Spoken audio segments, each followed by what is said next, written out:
When you use the round function, typically you're dealing with rounding numbers based on decimal placement. For example, in this worksheet called Specialized Rounding, in column C, we've got formulas, and in C2, we see the formula here that's rounding a calculation to the nearest 2 decimal places. In other words, to the nearest penny. Now, we also could round this if we wanted to the nearest dollar. We probably wouldn't do that with pricing items like the ones in column B, but we could do that. But the numbers that we use here in the final portion of the round function relate to the number of decimal places.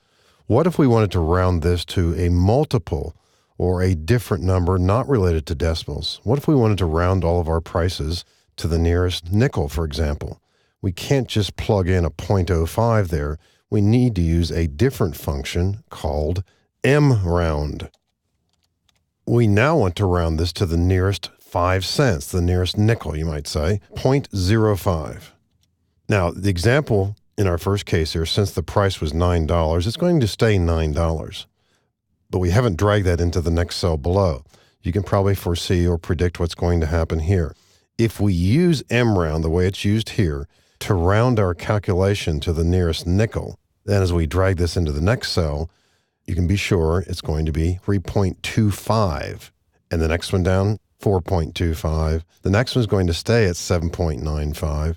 And the next one after this would be 6.45 and so on. And so you can try these one by one or just take out a few of them to see what's happening here. In some cases, what you want to do is to make sure that these go up no matter what.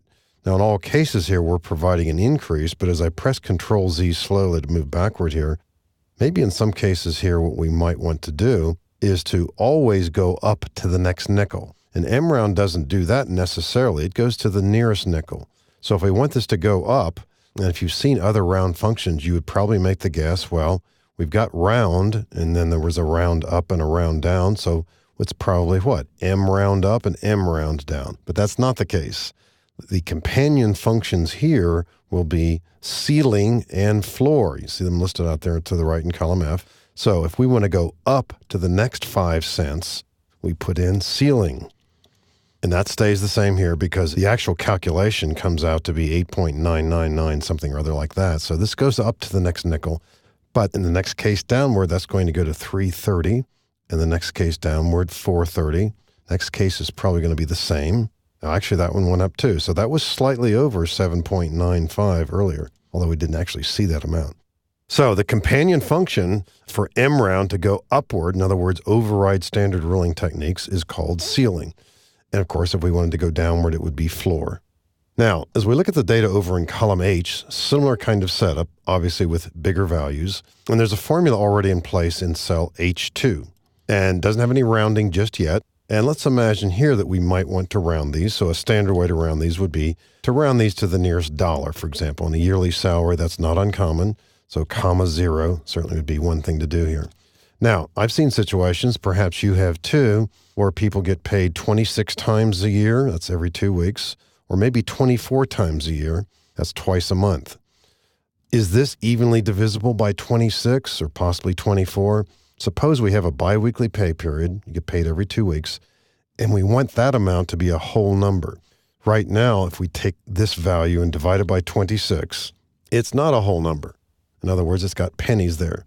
So could we do something with our calculation here for our new salaries to make sure that they're evenly divisible by 26? Let's leave the formula there and use mRound to round this to the nearest $26. In other words, multiples of 26. So instead of 0 here, we'll use 26. And when I press enter, we'll have a new calculation, a new result. And over here, we left in the formula that divides this by 26. It does come out even. So the gross pay for each pay period will be, in this case, $21.87. And here's our formula again, looking at the number that way. So how much did this really change? We're looking at $56,862. I go back with Control Z a few times. Looks like it went down about $8. So that's the difference there. And similarly, if we wanted to make sure that these are even, if there are 24 pay periods a year, we want that to be evenly divisible by 24. Simple fix here, we would simply use, in our example here, 24 here, and that, of course, would be an mRound as well, too. If we go to the nearest multiple of 24. So now that's evenly divisible by 24. And here's our check on it. So I think you can see how if you need to calculate numbers and have them evenly divisible, you could be using MROUND. Possibly it's two companions, either one ceiling to always round upward no matter what, floor to always round downward no matter what. But the main point is that you can use these in a way that isn't restricted to decimal type settings. MROUND, ceiling, and floor.